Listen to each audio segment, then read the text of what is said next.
पाकिस्तान के कब्जे वाले कश्मीर में क्रांति की चिंगारी अब ज्वालामुखी बन चुकी है। पीओके के लोग अब बगावत नहीं बल्कि इस्लामाबाद को आखिरी सबक सिखाने के मूड में हैं। ऐसे में भारत में विलय को बेकरार इन लोगों ने आर पार की लड़ाई का ऐलान कर दिया है।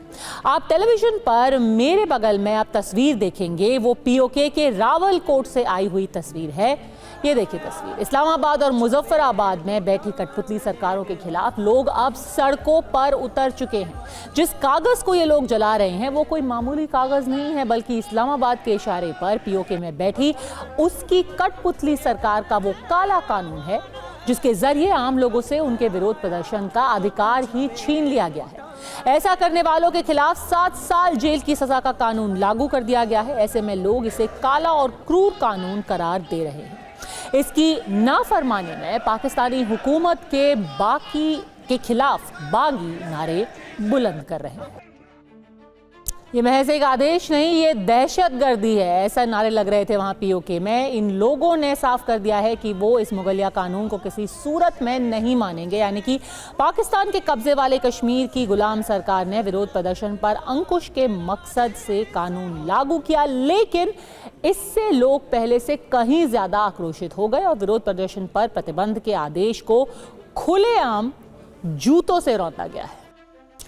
लोगों का ये जो गुस्सा आप देख रहे हैं, ये पीओके के प्रेसिडेंट बैरिस्टर सुल्तान महमूद की तरफ से जारी उस अध्यादेश पर फूटा है जिसमें गैर कानूनी रैलियों, धरने और प्रदर्शनों पर फौरन हिरासत और 7 साल जेल की सजा का प्रावधान है। पीओके सरकार की सिफारिश के बाद प्रेसिडेंट की मंजूरी से ये अध्यादेश तत्काल प्रभाव से लागू हो गया, लेकिन पीओके की आवाम इस फालतू अध्यादेश के खिलाफ एकजुट हो गई। लोगों ने यहाँ की हुकूमत से फौरन इसे वापस लेने की मांग की है। 9 दिसंबर तक ऐसा नहीं करने पर 10 दिसंबर को पूरे पीओके में विशाल प्रदर्शन की चेतावनी भी दी गई है।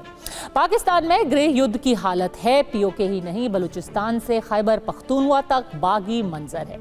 इन प्रांतों के लोग पाकिस्तान से अलग होने के लिए इस्लामाबाद को चैलेंज कर रहे हैं। ऐसे में इसी साल सितंबर में पाकिस्तानी हुकूमत ने विरोध प्रदर्शनों को कुचलने वाला कानून बनाया, जिसकी नकल अब पीओके में भी लागू की गई है। लोगों से विरोध का हक छीनने के लिए शहबाज शरीफ ने जो कानून बनाया उसमें था क्या, आइए आपको तफसील से दिखाते हैं। इस कानून के मुताबिक पाकिस्तान में एक अघोषित मार्शल लॉ लागू कर दी गई है। इसी साल सितंबर में पाकिस्तानी राष्ट्रपति आसिफ अली जरदारी ने public order and peaceful assembly bill 2024 को मंजूरी दी। ये बिल का नाम था public order and peaceful assembly bill. इस कानून के तहत इस्लामाबाद में अनऑथराइज्ड जनसभा को बैन कर दिया गया। इस कानून के मुताबिक बिना इजाजत धरने, रैलियों, प्रदर्शनों को पूरी तरीके से गैर कानूनी करार दिया गया। इस पाकिस्तानी कानून के मुताबिक डिस्ट्रिक्ट कमिश्नर को जनसभा पर प्रतिबंध लगाने की ताकत दे दी गई। डीसी को बिना इजाजत विरोध प्रदर्शन को बलपूर्वक खत्म कराने, प्रदर्शनकारियों को हिरासत में लेने और गिरफ्तार करने का भी अधिकार दे दिया गया। विरोध प्रदर्शन की इजाजत भी वही संगठन या पार्टी मांग सकते हैं जो रजिस्टर्ड है। यानी कि आम लोग, आपको पहले एक पार्टी होना पड़ेगा, अपने आपको रजिस्टर कराना पड़ेगा। अगर कोई आम आदमी अपनी आवाज उठाना चाहे, प्रदर्शन करना चाहे, तो वो तो अनुमति मांग भी नहीं सकता, मिलना तो बहुत दूर की बात है।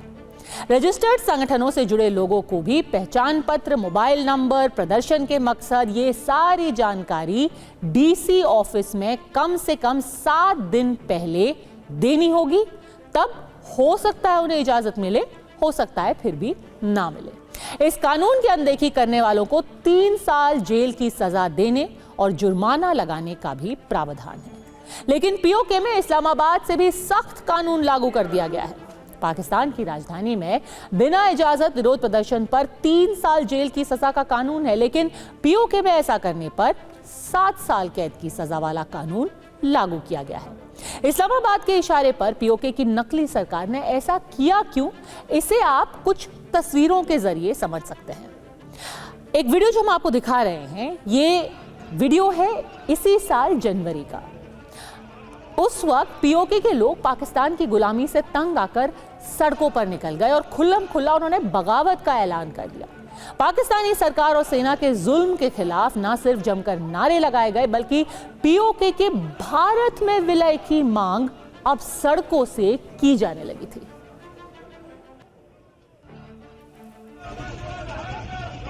Allahu Akbar!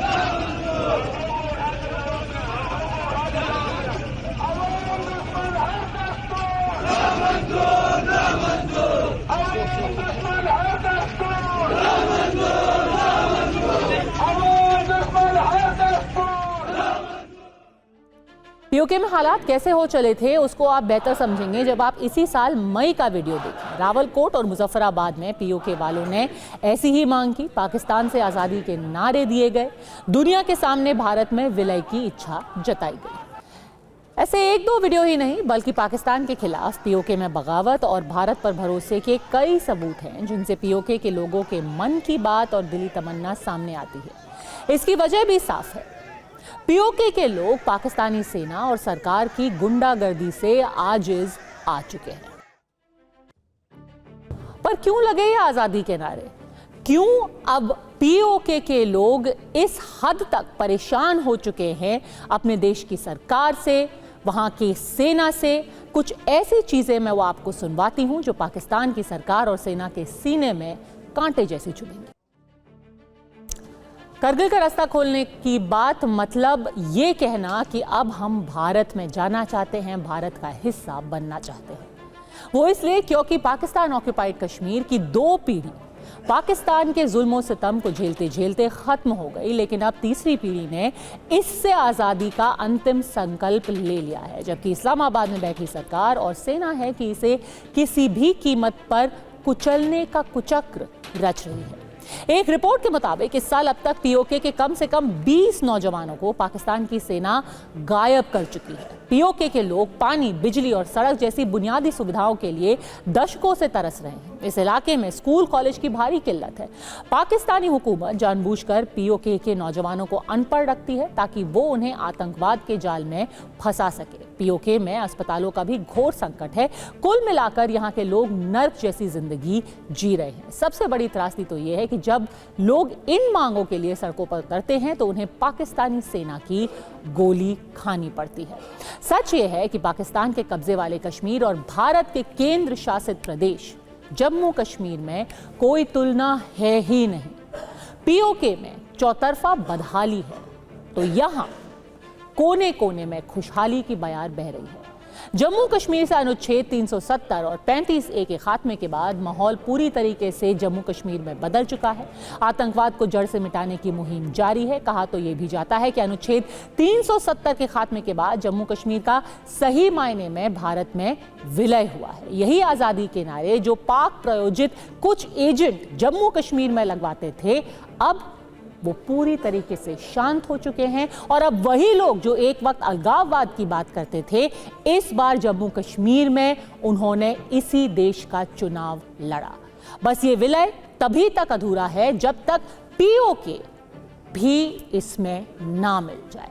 जम्मू कश्मीर में हाल ही में चुनाव हुए। शांतिपूर्ण चुनाव के बाद जनता की पसंद की सरकार सत्ता में है, जहां हर नागरिक को वो सभी लोकतांत्रिक और संवैधानिक अधिकार हासिल है जो बाकी भारतवासियों के पास हैं, जबकि पीओके के लोग पाकिस्तान के दोयम दर्जे के नागरिक बने हुए हैं।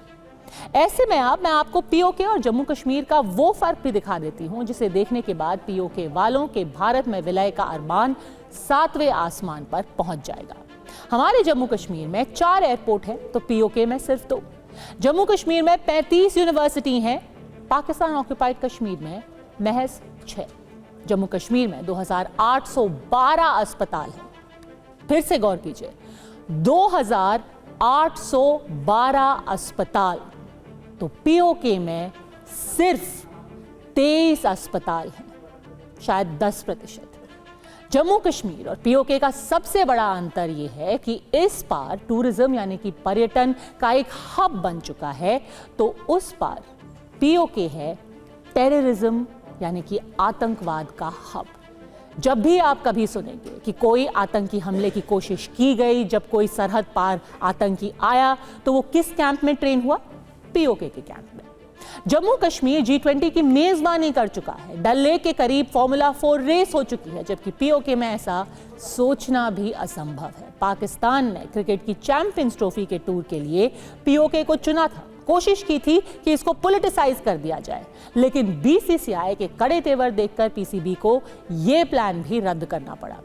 जम्मू कश्मीर में महंगाई दर 8% है, पीओके में ये 37% है।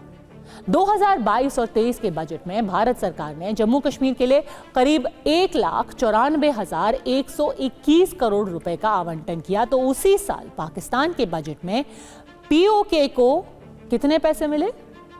100 करोड़ रुपए। एक बार फिर से तुलना कीजिए, यहां जम्मू कश्मीर को मिले 1,94,121 करोड़, तो वहां पीओके को मिले 100 करोड़। कुल मिलाकर जम्मू कश्मीर और पीओके में कोई तुलना हो ही नहीं सकती। जम्मू कश्मीर को धरती के स्वर्ग का दर्जा है, तो इसके ही एक हिस्से पीओके को पाकिस्तान ने वहां के ही लोगों के लिए पूरी तरीके से नर्क बना दिया।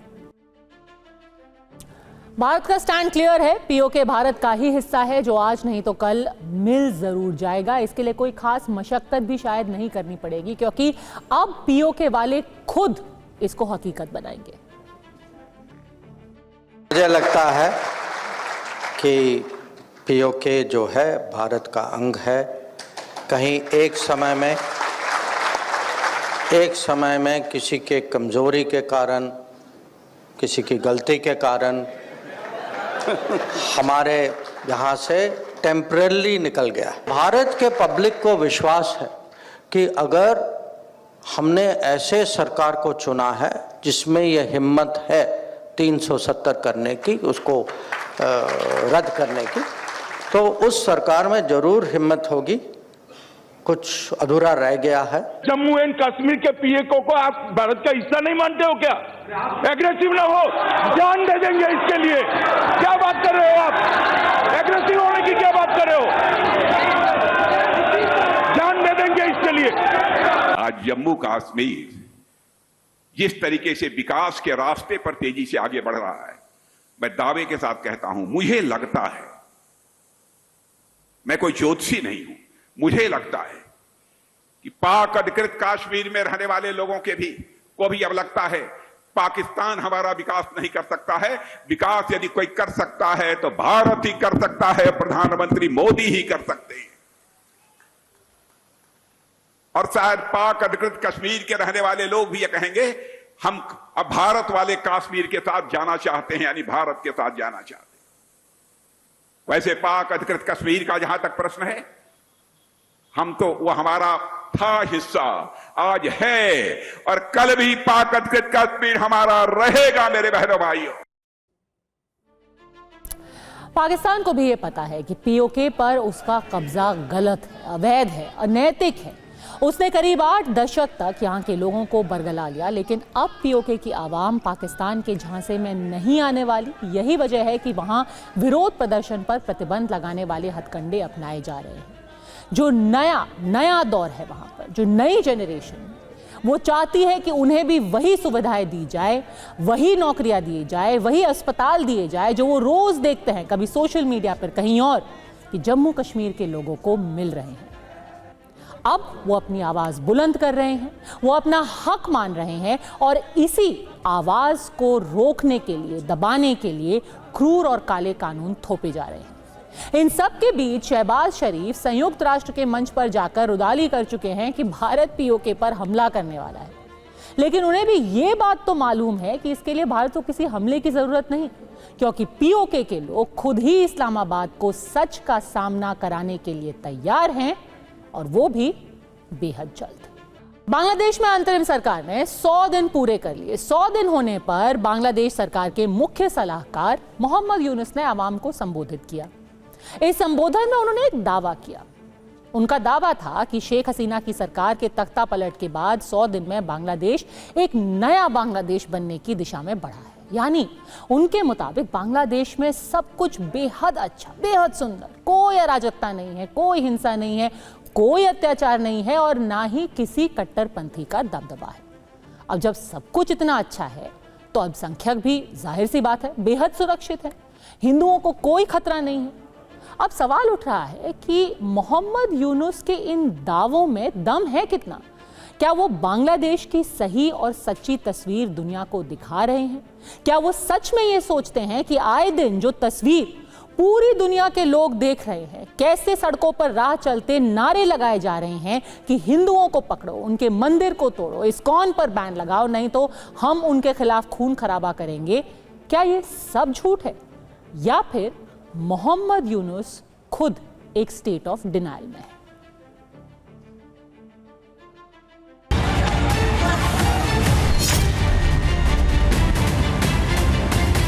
सुलगते, धधकते, बर्बादी के रास्ते पर चलते बांग्लादेश में यूनुस सरकार के 100 दिन हो गए हैं। कई सवाल हैं जिनके जवाब मिलने बाकी हैं। लगातार बांग्लादेश पर निगाहें रखी जा रही हैं।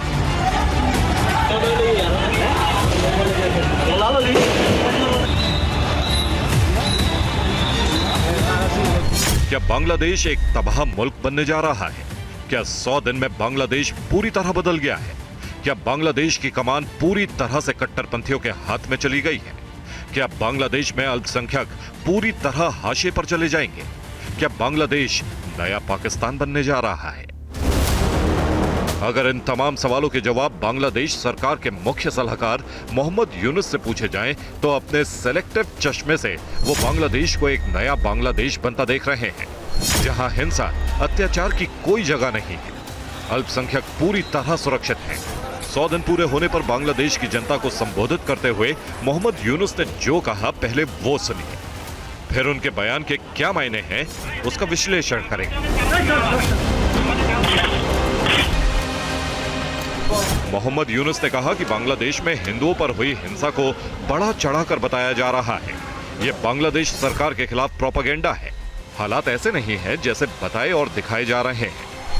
मोहम्मद यूनुस ने जो कहा उसमें बिल्कुल भी सच्चाई नहीं है, बल्कि वो बताता है कि वो कट्टरपंथियों के हाथ की कठपुतली बन गए हैं। हर एक फैसला कट्टरपंथियों के कहने पर लिया जा रहा है, जिसमें सबसे ज्यादा टारगेट हिंदुओं को किया जा रहा है। मेरे ख्याल से ये लीपापोती कुछ की जा रही है और ये तथ्यों पर आधारित नहीं है। अगर तथ्य देते इस बारे में तो शायद विश्वसनीयता उनकी और बढ़ती। मोहम्मद यूनुस का झूठ नंबर 1, बांग्लादेश में हिंदू पूरी तरह सुरक्षित। इन तस्वीरों को देखिए, कैसे हिंदुओं को पीटा गया, कैसे घरों को जलाया गया, और ये सब कुछ बांग्लादेश में शेख हसीना सरकार के तख्ता पलट के बाद हुआ, यानी मोहम्मद यूनुस सरकार के दौरान। फिर भी मोहम्मद यूनुस को लग रहा है कि अल्पसंख्यक सुरक्षित है। मोहम्मद यूनुस का झूठ नंबर 2, अल्पसंख्यकों को लेकर डर फैलाया गया। यूनुस सरकार के दौरान यानी पिछले 100 दिन में अल्पसंख्यकों को धमकी दी जा रही है। इस कौन जैसे संगठन को आतंकी संगठन बताया जा रहा है। बैन करने की मांग की जा रही है। हिंदुओं के घरों पर पत्थर फेंके जा रहे हैं। हिंदू संगठनों पर मामले दर्ज कराए जा रहे हैं। बावजूद इसके यूनुस कह रहे हैं कि अल्पसंख्यकों को लेकर डर फैलाया जा रहा है, जबकि सच यह है कि बांग्लादेश में कट्टरपंथियों की जहरीली तकरीरों से अल्पसंख्यक दहशत में जी रहे हैं। पोलराइजेशन पहले एक ध्रुवीकरण हो रहा था, वो दूसरा ध्रुवीकरण होने लगा है। अब पहले अगर सेकुलर एलिमेंट्स को लेकर के राजनीति चलती थी, तो अब इस्लाम को लेकर के राजनीति चलने लगी है। मोहम्मद यूनुस का झूठ नंबर 3, देश को अस्थिर करने की कोशिश। मोहम्मद यूनुस ने यह भी कहा कि देश को अस्थिर करने की कोशिश की जा रही है, जबकि वो शायद भूल गए राजनीतिक स्थिरता पिछले 100 दिन में सबसे ज्यादा हावी है। जब से बांग्लादेश में अंतरिम सरकार बनी है, कानून की धज्जियां उड़ रही हैं। लोकतंत्र का दमन करने की कोशिश की जा रही है। सरकार संविधान से धर्मनिरपेक्ष शब्द हटा देना चाहती है। इसका सीधा संदेश है कि बांग्लादेश एक कट्टरपंथी इस्लामिक मुल्क बनने की तरफ बढ़ रहा है। मोहम्मद यूनुस का झूठ नंबर 4, हिंसा को छात्र आंदोलन बताया। मोहम्मद यूनुस 5 अगस्त को शेख हसीना सरकार के तख्तापलट को छात्र आंदोलन बता रहे हैं, क्रांति बता रहे हैं, जबकि उस दौरान बांग्लादेश से आई हिंसा की तस्वीरें सबने देखी। यहां तक कि कट्टरपंथियों ने बांग्लादेश के संस्थापक शेख मुजीबुर रहमान की प्रतिमा भी तोड़ दी। अभी कुछ दिन पहले यूनुस सरकार ने राष्ट्रपति भवन से मुजीबुर रहमान की तस्वीर भी हटवा दी और संविधान में उनके राष्ट्रपिता की पदवी हटाने का संशोधन भी रद्द कराने की याचिका हाईकोर्ट में डाल दी है। फिर भी मोहम्मद यूनुस कह रहे हैं कि यह नया बांग्लादेश बन रहा है, जबकि हालात नए पाकिस्तान की ओर इशारा कर रहे हैं। Bureau report, TV9 Bharatvarsh.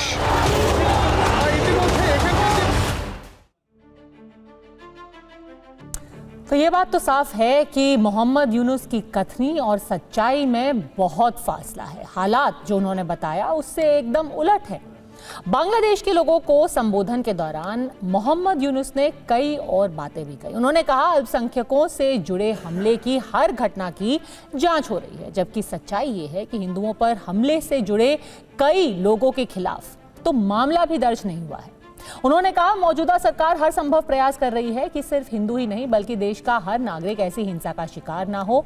वास्तविकता है कि हिंसा का शिकार ज्यादातर अल्पसंख्यक हुए हैं, जबकि हिंसा फैलाने वाले कट्टरपंथी खुलेआम घूम रहे हैं। आगे बताया गया कि अंतरिम सरकार के गठन के बाद से देश पूरी तरीके से सुरक्षित है। सच ये है कि अभी भी हिंदुओं को धमकी दी जा रही है। इस्कॉन के बैन करने की कट्टरपंथियों की मांग इसका सबसे बड़ा सबूत है। यानी मोहम्मद यूनुस अंतरिम सरकार का सिर्फ बचाव ही नहीं कर रहे बल्कि उसे पाक साफ बता रहे हैं। लेकिन बांग्लादेश में राजनीतिक अस्थिरता और हिंसा का माहौल उनके झूठ की पोल खुद ही खोल रहा है।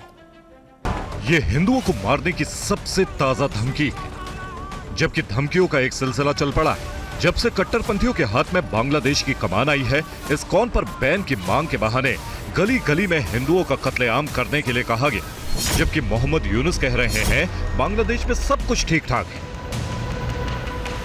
तो क्या हिंदुओं पर हो रहे हमले मोहम्मद यूनुस को नहीं दिख रहे?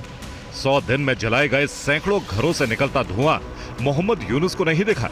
हिंदुओं को जान से मारने की मिलती धमकी को नजरअंदाज क्यों किया जा रहा है? यूनुस सरकार क्यों खामोश है? क्या इसके पीछे कोई मजबूरी है?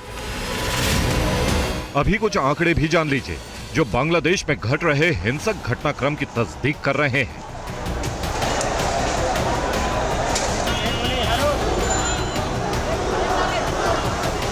एसोसिएटेड प्रेस के मुताबिक 4 अगस्त से लेकर 20 अगस्त तक ही बांग्लादेश में अल्पसंख्यकों के खिलाफ सांप्रदायिक हिंसा के 2000 से अधिक मामले सामने आ चुके हैं। ढाका ट्रिब्यून ने रिपोर्ट दी थी कि बांग्लादेश में दुर्गा पूजा के दौरान अलग अलग पंडालों में हमलों के 35 मामले सामने आए थे। Bangladesh national Hindu grand alliance ने बताया था कि बांग्लादेशी हिंदुओं ने 48 जिलों की 278 जगहों पर कट्टरपंथी जमात के हमलों का सामना किया था। ये आंकड़े सिर्फ 15 दिनों के हैं, जब बांग्लादेश में तख्तापलट हुआ था। फिर कट्टरपंथियों के हाथ में सरकार की कमान आई थी, जिसमें मुख्य सलाहकार भी वही राग अलापते हैं जिसकी घुट्टी उन्हें पिलाई जाती है। मोहम्मद यूनुस ने एक और सफेद झूठ बोला।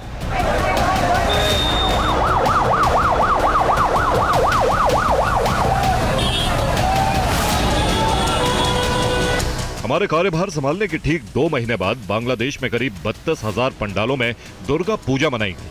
सरकार ने एक अतिरिक्त दिन की छुट्टी का भी आदेश दिया, जिससे उत्सव में 4 चांद लग गए। हिंदू समुदाय के लोगों को बिना किसी बाधा के पूजा करने के लिए सुरक्षा व्यवस्था की गई। अगर मोहम्मद यूनुस का दावा सही है तो इन तस्वीरों को देखिए, जब कई जगह पूजा रोक दी गई, लाउड स्पीकर उतरवा दिए गए, पूजा कर रहे लोगों से मारपीट की गई। कई जगह तो पंडाल में आग लगाने की भी खबर आई। ये ठीक वैसी ही तस्वीरें हैं जैसी पाकिस्तान से आती रहती है।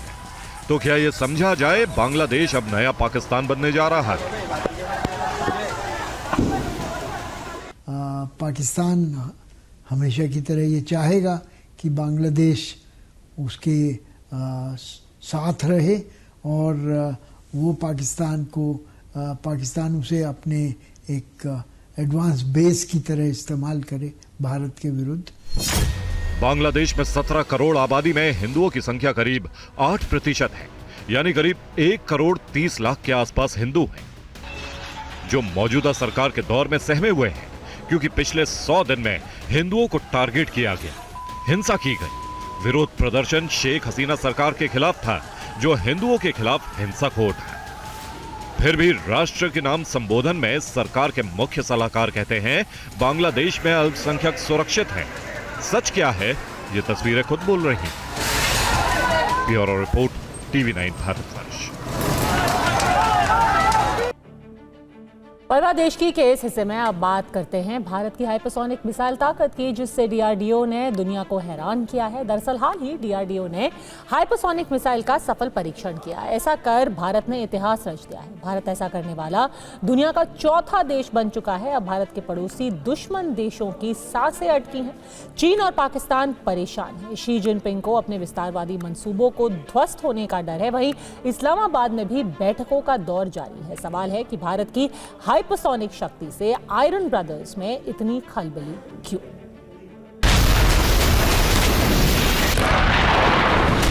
बीते 48 घंटे से बीजिंग में बैठे जिनपिंग की सांसें फूली हैं, तो इस्लामाबाद में शहबाज शरीफ और पाकिस्तान आर्मी चीफ आसिफ मुनीर की टेंशन हाई है।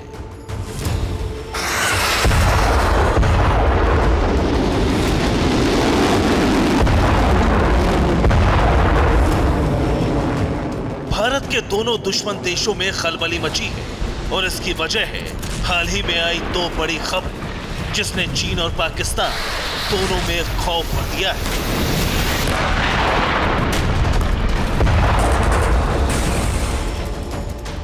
चीन और पाकिस्तान की टेंशन बढ़ाने वाली पहली खबर है भारत का पहला long range hypersonic missile test, और number 2 Su-30 MKI fighter jet का ब्रह्मोस अपग्रेड।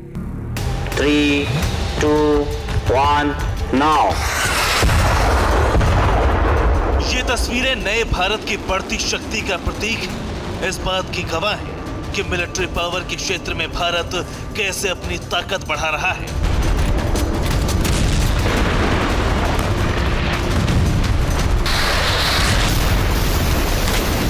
सोलह अक्टूबर की सुबह, जब सूरज की रोशनी ने हिंदुस्तान की धरती को छुआ नहीं था और आधी दुनिया सो रही थी, तब उड़ीसा के डॉक्टर एपीजे अब्दुल कलाम द्वीप पर मौजूद भारत के वैज्ञानिक जाग रहे थे, क्योंकि उन्हें कुछ मिनटों बाद दुनिया को भारत की हाइपरसोनिक शक्ति का परिचय देना था।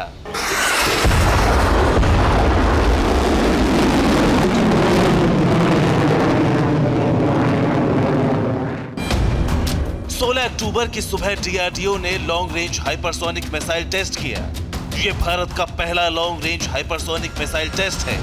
डीआरडीओ का दावा है कि ये टेस्ट पूरी तरह से सफल रहा। मिसाइल ने 100% सटीकता से अपने टारगेट को हिट किया। इस हाइपरसोनिक मिसाइल की खास बात यह है कि इसे पूरी तरह से स्वदेशी तकनीक पर आधारित किया गया है, यानी भारत ने इस हाइपरसोनिक मिसाइल को पूरी तरह से स्वदेश में बनाया है। डीआरडीओ ने इस मिसाइल को हैदराबाद स्थित doctor APJ Abdul Kalam complex के साथ मिलकर विकसित किया है। यह देश की सुरक्षा क्षमताओं को नई ऊंचाइयों पर ले जाने की ओर एक बड़ा कदम है। आधुनिक ब्रह्मास्त्र कहे जाने वाली इस long range hypersonic missile DRDO ने ऐसे वक्त में विकसित किया है जब चीन जैसी शक्तिशाली मिसाइल ताकत के साथ भारत तनाव के दौर से गुजर रहा है। इसके साथ ही पाकिस्तान भी भारत को जख्म देने के लिए नई नई साजिशें रचता रहता है। ऐसे में इस हाइपरसोनिक मिसाइल टेस्ट ने भारत को सुरक्षा के भाव और गर्व से भर दिया है, जिसकी वजह है मिसाइल की खासियत और दुश्मन को तबाह करने वाली असीम शक्ति।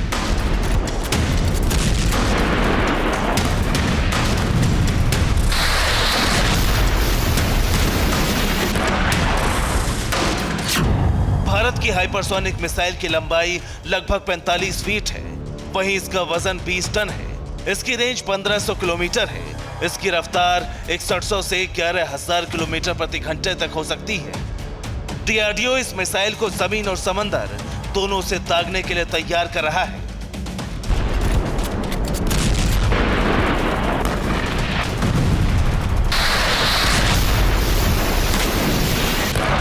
कुछ सालों से दुनिया के अलग अलग हिस्सों में युद्ध की चिंगारी भड़की हुई है, जिसे देखते हुए भारत के लिए हाइपरसोनिक ताकत हासिल करना बेहद जरूरी माना जा रहा था।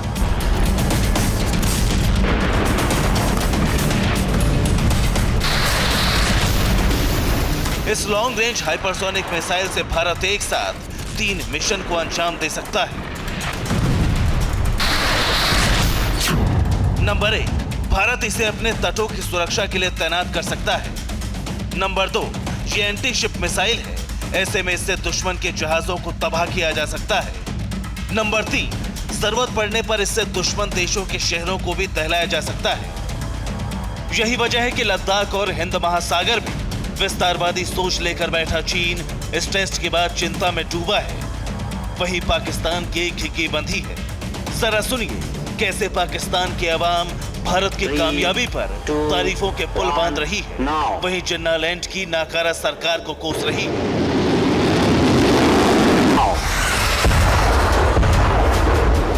सफल मिसाइल टेस्ट के साथ DRDO ने इतिहास रच दिया है। भारत को विश्व में वो पहचान दिलवाई है जो अब से पहले सिर्फ कुछ चुनिंदा देशों के पास थी। दरअसल इस टेस्ट के साथ भारत दुनिया के हाइपरसोनिक क्लब में शामिल हो चुका है, यानी भारत का नाम अब उन देशों की लिस्ट में शामिल हो गया है जिनके पास हाइपरसोनिक ताकत है। आपको ये जानकर बेहद फक्र होगा कि इस लिस्ट में भारत से पहले महज 3 देश शामिल हैं। हाइपरसोनिक मिसाइलों के क्लब में टॉप पर रूस का नाम शामिल है। इसके बाद दूसरे नंबर पर चीन है, तीसरे नंबर पर अमेरिका का नाम है। हालांकि अमेरिका भी हाइपरसोनिक मिसाइल टेस्ट ही कर रहा है। अब हाइपरसोनिक मिसाइल की सफल टेस्टिंग के साथ इस लिस्ट में चौथे नंबर पर भारत का नाम जुड़ चुका है। हालांकि ईरान और उत्तर कोरिया अपने पास हाइपरसोनिक मिसाइल होने का दावा करते हैं, लेकिन अभी तक इससे जुड़े जरूरी सबूत और डेटा इन देशों ने दुनिया के सामने नहीं रखा है। यानी ईरान और उत्तर कोरिया के हाइपरसोनिक दावे संदेह के घेरे में हैं। आपको याद होगा एक वक्त था जब कई ऐसे विपक्षी पार्टियां थी जो प्रधानमंत्री मोदी की कैशलेस इंडिया मुहिम का मजाक उड़ाया करती थी। एक बहुत मशहूर नेता ने एक स्पीच भी दी थी, कहा था कि गांव में कौन कैशलेस ट्रांजैक्शन करेगा, उनके पास तो मोबाइल फोन नहीं है, कनेक्टिविटी नहीं है, उन्हें क्या समझ में आएगा कि फोन के इस्तेमाल से पैसे का लेन देन कैसे किया जाए। इन्हीं नेताओं को भारत में UPI क्रांति पर संदेह था, लेकिन आज यही UPI भारत की अर्थव्यवस्था में एक अहम किरदार निभा रहा है। बीते 8 सालों में देश की जनता ने न सिर्फ UPI को अपनाया, बल्कि आज ये आम जिंदगी का हिस्सा कैसे बन चुका है, इसकी गवाही हाल ही में आए RBI के आंकड़े देते हैं। 8 साल पहले उठाया गया एक कदम भारतीय अर्थव्यवस्था की रीढ़ बन जाएगा, इसकी कल्पना 2016 में शायद ही किसी ने की थी। विपक्ष को UPI की सफलता पर संशय था, कई सवाल उठाए गए, लेकिन PM मोदी को भरोसा था हिंदुस्तान की जनता पर, अपनी दूरदर्शी सोच पर।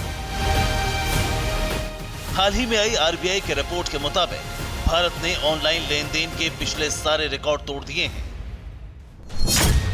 मार्च 2021 में भारत में ऑनलाइन लेन देन 14 से 19% था, जो मार्च 2024 में बढ़कर 40 से 48% पहुंच चुका है। भारत की जनता की सूझबूझ और उनका सामर्थ्य आज दुनिया देख रही है। आज भारत डिजिटल ट्रांजैक्शन में दुनिया में बड़े बड़े रिकॉर्ड तोड़ रहा है।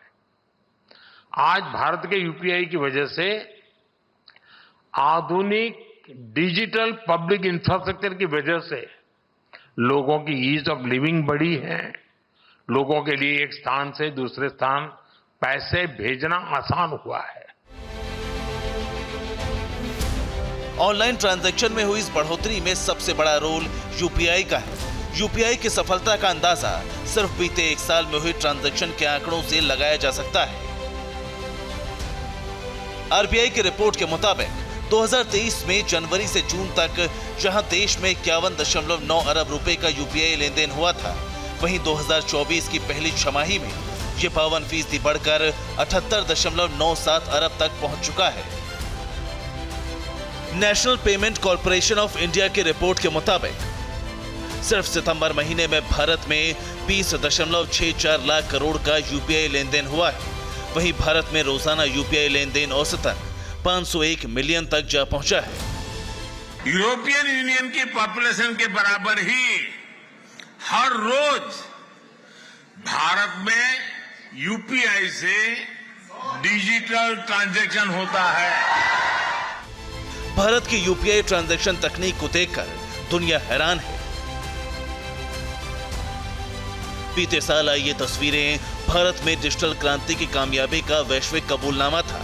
UPI की ताकत को उस वक्त दुनिया ने पहचाना जब जर्मनी के मंत्री और ऑस्ट्रेलिया के डिप्टी पीएम भारत में यूपीआई से सफल ट्रांजैक्शन करते देखे गए। साफ है, 8 साल पहले जिस यूपीआई को असंभव बताया जा रहा था, देश के भरोसे और पीएम मोदी की दूरदर्शी सोच की वजह से आज वही यूपीआई लोगों की आम जिंदगी का हिस्सा बन चुका है। सिर्फ इतना ही नहीं, आज भूटान, यूएई, मॉरिशस, श्रीलंका और फ्रांस तक यूपीआई को अपना चुके हैं और कई दूसरे देश भी कतार में हैं। यही है भारत का पावर पंच, फिक्र आपकी, परवाह देश की। Bureau report, TVN Bharatvarsh.